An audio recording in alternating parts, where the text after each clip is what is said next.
Assalamualaikum warahmatullahi wabarakatuh. Halo semuanya, perkenalkan nama saya Naila Putri Agustina dengan NPM 1703102400021 akan mempresentasikan hasil bacaan perihal asesmen biopsikososial spiritual guna memenuhi tugas ujian tengah semester mata kuliah kesehatan mental. Saya tidak sendiri, saya bersama dengan rekan saya yaitu Amanda Alia yang akan mempresentasikan kembali juga tentang panduan asesmen biopsikososial spiritual. Nah, jadi panduan asesmen itu perlu menyesuaikan kondisi dari klien. Nah, penggunaan panduan dari asesmen biopsikososial spiritual itu tidak memiliki patokan yang signifikan, tetapi dapat digunakan jika ada pertanyaan yang menyangkut aspek-aspek biopsikososial dan juga spiritual tersebut. Nah, sesi asesmen yang dilakukan oleh pekerja sosial itu perlu dimulai dengan membangun hubungan baik. Selain hubungan baik, bisa melakukan aliansi terapeutik dengan klien dan juga ini diperlukan sebelum klien terbuka untuk membagi cerita tentang kehidupannya yang bisa berguna dalam berjalannya intervensi. Lalu, pengguna asesmen itu bisa memberikan respon yang tidak menghakimi berupa kata-kata afirmasi dan juga menggunakan skill komunikasi dan konseling yang efektif. Hal ini bisa membantu mendapatkan informasi yang mendalam terhadap penyebab, faktor risiko, dan juga solusi tentang permasalahan yang dialami oleh klien. Pekerja sosial juga perlu meluruskan kesalahpahaman, memfasilitasi kesadaran diri, serta membahas nilai, bias, dan juga emosi yang dapat mempengaruhi tentang pengalaman-pengalaman yang dialami oleh klien. Selain itu, pekerja sosial juga bisa membantu klien untuk menyusun tujuan intervensi dan juga rencana tindakan yang sesuai untuk mendeteksi bahaya dari klien. Nah, kondisi dari para klien itu bisa berubah seiring berjalannya waktu. Maka dari itu, asesmen-asesmen yang sudah dijalankan itu perlu ditinjau kembali agar sesuai dengan keadaan klien terkini. Dalam asesmen ini, kesesuaian pertanyaan itu perlu sesuai juga dengan keadaan klien tersebut. Jika klien tidak mampu menjawab pertanyaan yang diberikan oleh pekerja sosial, beberapa aspek tersebut bisa digali atau dicari dari pihak eksternal seperti keluarga dan juga pengasuhnya atau caregiver.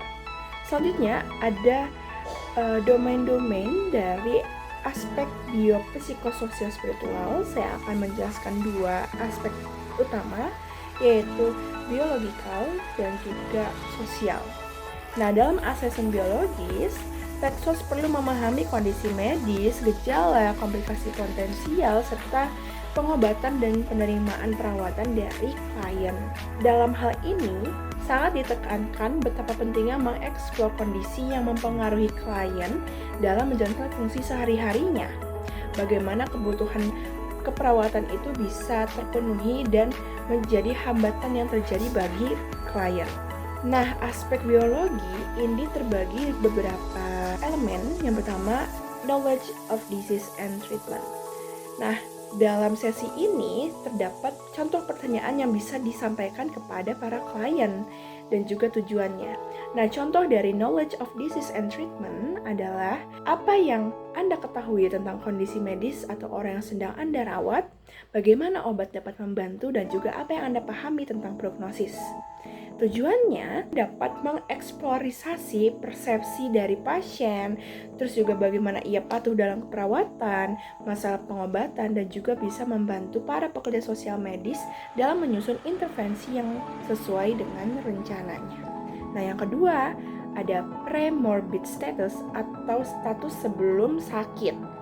Nah, sesi ini membahas seputar aktivitas yang dilakukan pasien sebelum masuk rumah sakit, seperti berapa kali ke UGD, berapa kali rawat inap, frekuensi masalah kesehatan, cedera, dan juga kemampuan minum obat, dan hambatan seperti biaya atau transport dari klien. Nah, tujuannya, hal ini bisa memahami fungsi awal, kebutuhan rehabilitasi, strategi coping, dan juga tantangan yang menghadiri sesi perawatan yang diterima oleh klien. Lalu, sesi selanjutnya ada Advanced Care Plan. Nah, pertanyaan yang bisa diajukan ini lebih bagaimana kita mengeksplorisasi pemahaman klien. Contohnya, apakah sudah ada rencana, kapan dibuat, dan siapa yang mengetahui dari keinginan klien. Terus juga Pesos medis bisa mendapatkan preferensi perawatan akhir hidup dan juga intervensi medis yang diinginkan ataupun tidak. Nah, selanjutnya ada domain sosial. Nah, domain sosial ini menjelaskan tentang fokus wilayah sosial yang terdiri dari jaringan dukungan sosial formal atau informal, situasi finansial, sumber daya, dan juga hambatan di lingkungan para klien. Nah, sesi yang pertama yaitu caregiver, perception of the client. Jadi caregiver itu adalah pengasuh dari para klien. Di sini kita bisa meminta caregiver itu menggambarkan bagaimana klien atau meminta klien menggambarkan dirinya sendiri. Bagaimana peran caregiver itu mempengaruhi pada aspek hubungan, kesehatan, dan juga peluang dari para klien. Tujuan dari pertanyaan ini bisa memahami perspektif dari pengasuh tentang klien dan bagaimana penyakit itu bisa mempengaruhi kehidupan caregiver gitu. Jadi nggak cuma satu arah di bagian untuk kliennya aja, tapi pengasuh juga perlu dikaji atau di assessment. Nah, yang kedua ada family system, relationship in the family. Nah, di sini Pesos bisa bertanya seputar kondisi keluarga, siapa saja anggota keluarga, siapa penopang utama dalam aspek finansial, fisik, dan juga emosional, hubungan dengan jaringan sosial, dan lain-lain. Nah, tujuannya menekankan bagaimana penggunaan genogram untuk memahami dinamika keluarga dan juga masalah lintas generasi, serta mengeksplor jaringan dukungan dari keluarga. Selanjutnya ada financial client. Nah, di sini Pesos bisa bertanya seputar sumber dukungan keuangan dari klien seperti sewa, tabungan, atau gaji. Nah, hal ini bisa berguna untuk Pesos untuk melihat bagaimana seorang klien itu membutuhkan bantuan keuangan dengan melihat pendapatan dan juga pengeluaran yang dilakukan oleh klien. Selain itu, Pesos juga perlu menelusuri apakah klien menerima bantuan keuangan atau hanya menerima skema bantuan komunitas saja. Selain finansial dari klien, financial caregiver juga perlu diketahui. Kita bisa bertanya seputar sumber dukungan finansial dari caregiver, seputar gaji, sewa, tabungan, dan juga kontribusi anak dari caregiver tersebut. Dan juga tujuannya ini bisa untuk menilai pendapatan dan pengeluaran dari caregiver tersebut yang sekiranya akan menentukan kebutuhan bantuan. Dan selanjutnya kita beralih ke employment client. Nah, di sini kita bisa bertanya tentang pekerjaan dari klien. Yang pertama, untuk klien yang masih bekerja, kita bisa bertanya seputar pekerjaan sebelum masuk ke perawatan atau sebelum sakit. Jangka waktu bekerja seberapa lama dan juga bagaimana kondisi kesehatan bisa mempengaruhi pekerjaan dan kesiapan klien untuk kembali bekerja. Nah, untuk klien yang tidak bekerja atau pensiun bisa diberikan pertanyaan tentang pekerjaan sebelumnya, jangka waktu bekerja, dan juga makna pekerjaan bagi klien.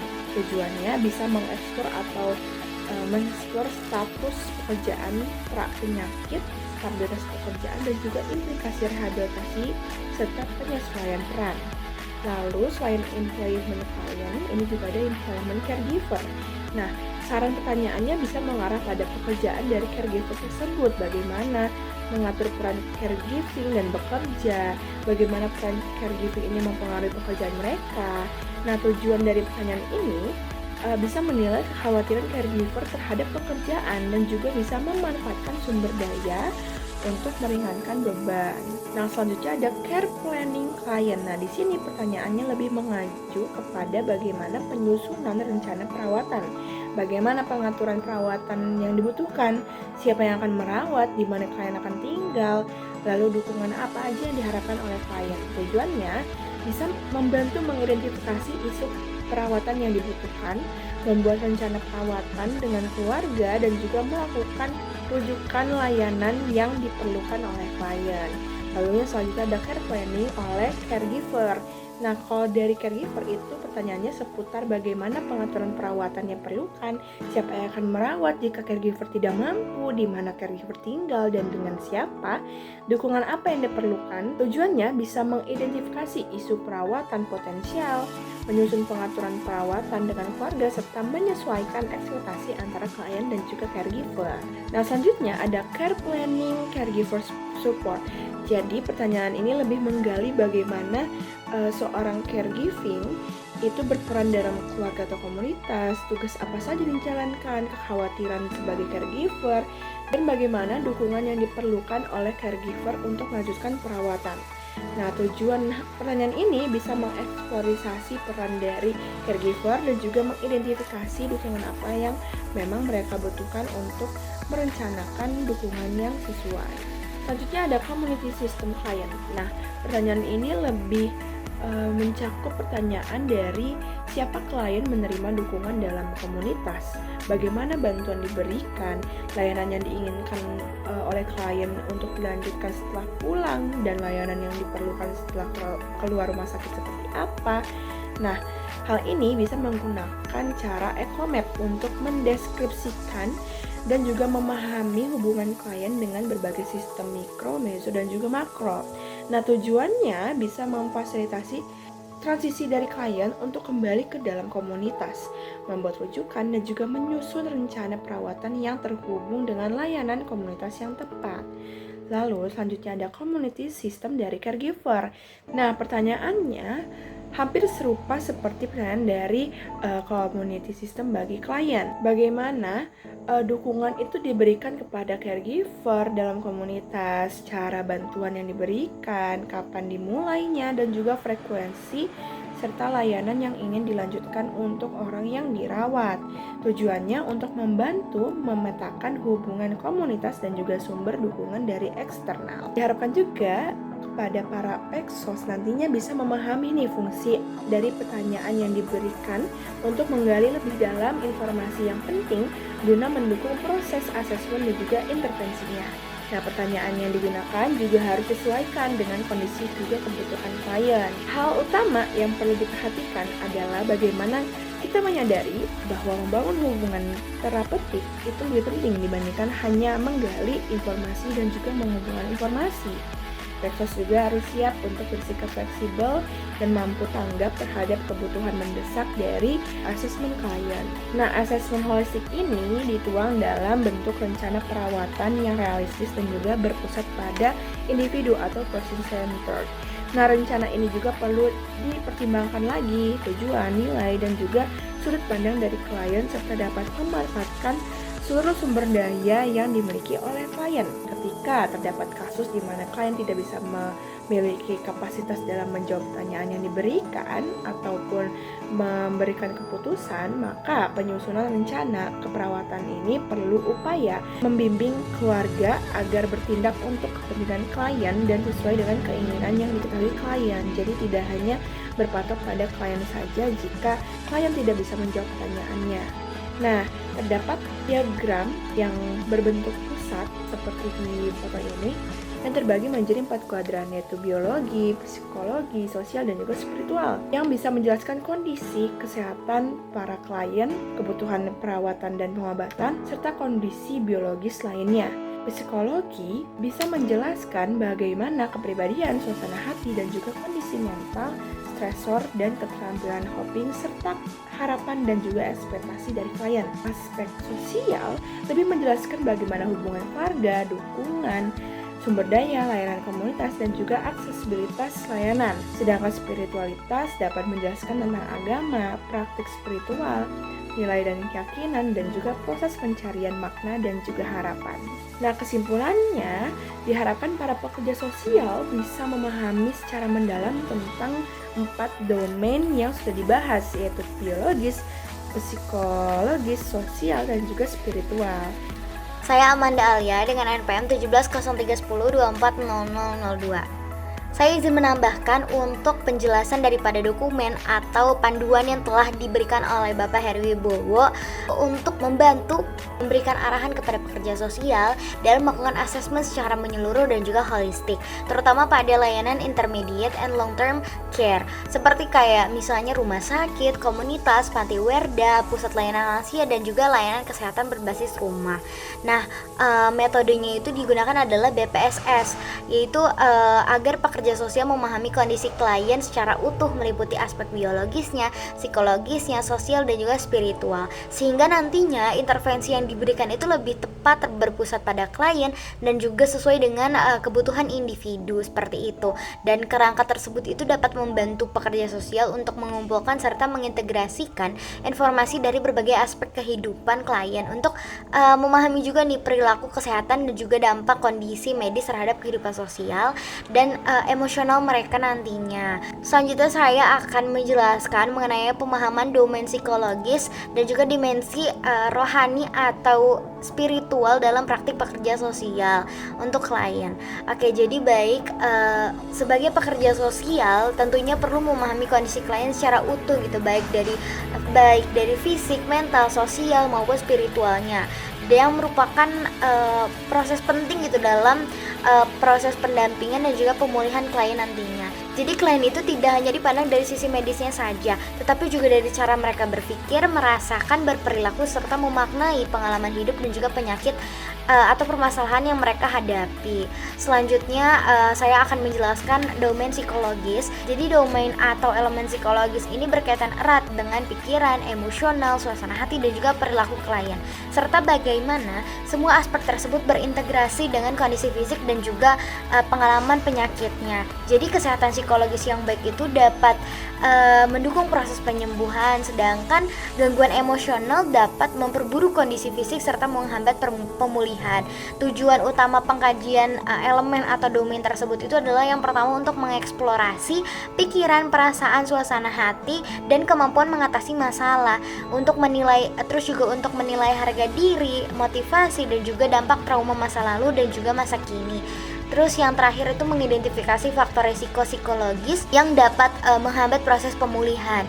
Dan dalam pengkajiannya atau dalam prosesnya itu dilakukan melalui beberapa sesi. Yang pertama ada sesi latar belakang psikologis klien. Nah, pekerja sosial mengumpulkan informasi untuk memahami klien atau individu yang utuh gitu. Jadi meliputi nilai-nilai hidupnya, peran sosial, serta dampak penyakit terhadap rutinitas pekerjaan dan juga hubungan interpersonal si individu tersebut.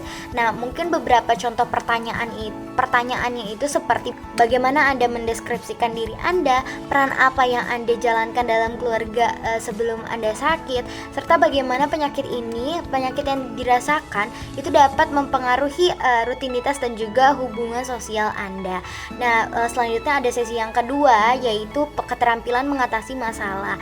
Nah, tujuannya adalah untuk mengeksplorasi strategi coping, kekuatan dan sumber daya emosional yang dimiliki oleh klien. Hasilnya nanti dapat membantu pekerja sosial mengenali kebutuhan dengan psikologis lanjutan. Nah, mungkin contoh pertanyaannya itu seperti bagaimana kamu mengatasi tantangan di masa lalu, siapa yang biasanya membantu kamu pada saat kamu sedang kesulitan, dan juga apakah kamu pernah berkonsultasi dengan dokter atau konselor seperti itu.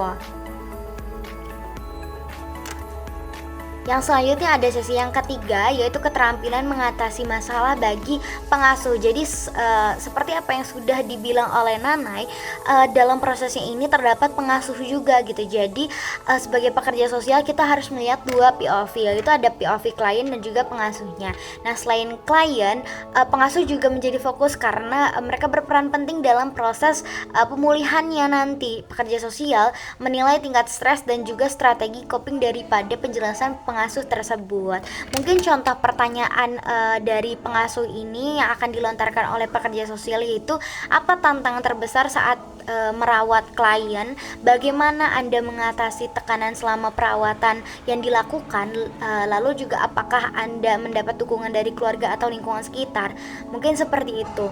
Dan yang sesi selanjutnya yaitu sesi 4, motivasi dan juga harapan klien. Jadi pekerja sosial ini menggali nilai, motivasi dan juga harapan yang dimiliki oleh klien agar nantinya dapat dijadikan dasar perencanaan rehabilitasi selanjutnya selanjutnya. Mungkin contoh pertanyaannya itu seperti apa hal yang paling penting bagi Anda saat ini, apa yang ingin Anda capai dalam waktu dekat, terus mengapa tujuan ini penting bagi Anda, serta apa langkah yang perlu dilakukan untuk Anda mencapai tujuan tersebut. Sesi yang selanjutnya yaitu sesi 5, motivasi dan juga harapan pengasuh. Jadi selain daripada kita menanyakan klien, kita perlu juga menanyakan kepada pengasuh. Jadi pengasuh juga memiliki pandangan dan juga harapan tersendiri terhadap proses pemulihan kliennya. Dan informasi ini sangat penting untuk menilai komitmen dan juga kesiapan mereka dalam mendukung klien. Mungkin contoh pertanyaannya seperti, menurut Anda apa tujuan utama klien menjalani perawatan? Apa yang perlu terjadi agar tujuan tersebut tercapai, serta bagaimana Anda bisa membantu untuk mewujudkannya, seperti itu. Jadi melalui asesmen psikologis, pekerja sosial ini dapat memahami kondisi emosional dan juga mental klien serta pengasuh secara menyeluruh, mengidentifikasi risiko psikologis dan juga menggali kekuatan serta motivasi sebagai dasar intervensi yang dilakukan. Jadi pendekatan ini memungkinkan pemberian pendampingan empatik dan juga berbasis kekuatan atau strength based approach yang mendukung kesejahteraan psikologis. Selanjutnya saya ingin menjelaskan mengenai elemen atau dimensi spiritual. Jadi selain aspek psikologis, pekerja sosial juga perlu memahami dimensi spiritual klien. Spiritual ini mencakup keyakinan, nilai, dan juga hubungan klien dengan dirinya sendiri, orang lain, dan juga lingkungannya. Dan pemahaman ini penting gitu karena dapat menjadi sumber kekuatan dan juga makna bagi klien dalam menghadapi penyakit, permasalahan maupun situasi yang sulit. Dan tujuannya itu untuk menilai kekuatan dan juga sumber dukungan spiritual, menghormati nilai dan juga keyakinan pribadi dalam proses keperawatan, dan juga memberikan pendampingan holistik yang menyentuh aspek emosional dan juga spiritual mereka. Dan di sini terdapat 3 aspek atau sesi utama. Yang pertama ada sesi A, yaitu pertanyaan berbasis agama. Jadi difokuskan pada kepercayaan dan juga praktik keagamaan formal yang dianut oleh klien. Mungkin contoh pertanyaannya itu seperti, apakah kamu menjalankan ajaran agama sebelum sakit atau sebelum menghadapi permasalahan tersebut? Yang kedua, apakah komunitas agama Anda mendukung Anda dalam hal tersebut? Dan yang ketiga, praktik keagamaan apa yang membantu Anda menghadapi kesulitan? Dan pertanyaan tambahan dapat menyinggung batasan agama dalam perawatan medis, seperti contohnya makanan atau penggunaan produk lainnya. Yang kedua ada sesi B, yaitu pertanyaan berbasis keyakinan. Jadi berfokus pada nilai dan prinsip spiritual pribadi, terutama bagi klien tanpa afiliasi agama tertentu. Mungkin contoh pertanyaannya seperti, apa makna kehidupan menurut Anda? Bagaimana keyakinan Anda memberikan kekuatan dan juga harapan? Serta apakah ada konflik antara nilai spiritual dan keperawatan medis yang dijalani? Lalu selanjutnya ada sesi 3, yaitu sesi C, pertanyaan berbasis praktik. Jadi menggali aktivitas atau kebiasaan yang membantu klien menemukan ketenangan batin dan juga keseimbangan emosional. Oke, baik. Jadi kesimpulan daripada dimensi atau elemen spiritual ini adalah pemahaman spiritual memungkinkan pekerja sosial nantinya dalam memberikan pendampingan dan juga menghormati keyakinan dan nilai pribadi klien. Dengan menggali aspek agama, keyakinan dan praktik spiritual, pekerja sosial ini dapat mendukung kesejahteraan batin serta membantu klien menemukan makna dan harapan dalam proses penyembuhan mereka.